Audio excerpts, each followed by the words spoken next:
Hey kids, welcome back. It is a long thing. We're on verse 243. So,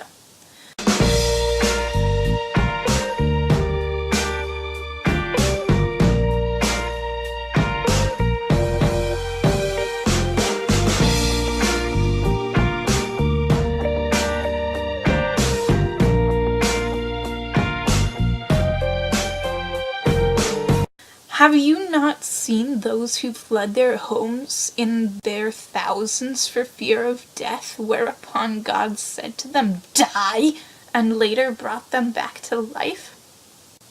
No, I haven't. Surely God is bountiful to mankind, but most of them are ungrateful. Fight in defense in God's cause, and remember that He is all-hearing and all-knowing. Who will give God a generous loan? He will multiply it many times over. It is God who withholds, and God who gives abundantly, and it is to Him that you shall all be returned. That's a nice little... Have you not heard of what the chiefs of the children of Israel demanded of one of their prophets after Moses? That is the Israelites. Is the Bible? That is my people and the Jewish people. Hello?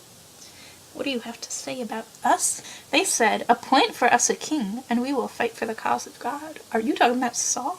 That is kind of what's happening. Also, this key is Samuel. He replied, "What if you refuse to fight when ordered to do so?" Did this happen?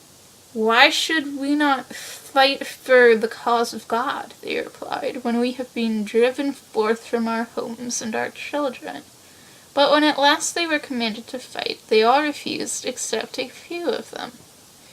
God knows the wrongdoers. Their prophet said to them, "God has now appointed Talut to be your king." Yeah, this is a myth. This is not a thing that happened. Unless Talut is just another name for Saul. But also this story just didn't happen, because he says their prophet said to them, "God has now appointed Talut to be your king." But they replied, "How can he be king over us when we are worthier of kingship than he, and he has not even been granted an abundance of wealth?"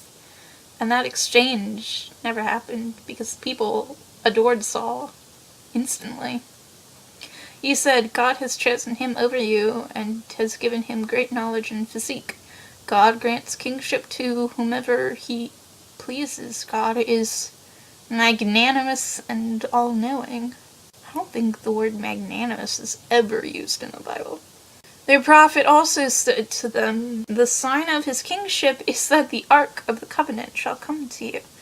Therein shall be tranquility from your Lord, and the relics from which the house of Moses and the house of Aaron are left behind. It will be borne by the angels. There is a sign in this for you, if you believe." This whole story is just such a weird version of what happened in the Bible. I'm just gonna stop. Maybe one day I'll do compare and contrast, but we're just gonna stop comparing them now. When Talut set out with his forces, he said to them, "God will test you with a river. This is true. Whoever drinks from it is not with me, and whoever does not drink is with me. There will, however, be no blame upon one who sips only a handful from it. But except for a few of them, they all drank from it. When he and those who believed along with him had crossed the river, they said, 'We have no strength today against Goliath and his warriors.' But those of them who believed that they would meet God replied, 'Many a small group, by God's command, has prevailed against a large group. God is indeed with the steadfast.' When they met Goliath and his warriors, they said, 'Our Lord, bestow patience upon us, make us stand firm, and help us against those who deny the truth.' And so by command of God they defeated them. David killed Goliath, and God gave him kingship and wisdom, and imparted to him the knowledge of whatever he willed." That happened so much later. had it not been for God's repelling some people by means of others, the earth would have been filled with corruption, but God is bountiful to his creatures. God also does not get his stories straight across his various plot lines. Jeez. Well, this was fun. I hope you have a great day.